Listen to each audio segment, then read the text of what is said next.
India যদি বাংলাদেশে আক্রমণ করে তাহলে সেটা কেন পসিবল না, আসুন সেটা আলোচনা করি।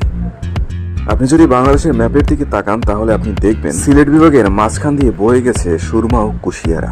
ভারত হতে নদী দুটি বাংলাদেশে প্রবেশ করেছে। এই দুটি নদী মিলে তৈরি হয়েছে মেঘনা। মেঘনা হলো বাংলাদেশের সব থেকে বড় নদী। মেঘনা নদীর দৈর্ঘ্য হলো 130 কিলোমিটার। পৃথিবীর বৃহত্তম নদীর মধ্যে একটি হলো ব্রহ্মপুত্র। চীন ভারত হয়ে এটি বাংলাদেশে প্রবেশ করেছে। ব্রহ্মপুত্রের দৈর্ঘ্য 2900 কিলোমিটার। উত্তরাঞ্চলের একটি বিখ্যাত নদী হলো তিস্তা নদী। তার দৈর্ঘ্য প্রায় 414 কিলোমিটার। তিস্তা ও ব্রহ্মপুত্র মিলে তৈরি করেছে যমুনা নদী, যার দৈর্ঘ্য হলো 205 কিলোমিটার। বাংলাদেশের সব থেকে প্রশস্ততম নদী হলো পদ্মা, যার দৈর্ঘ্য 356 কিলোমিটার।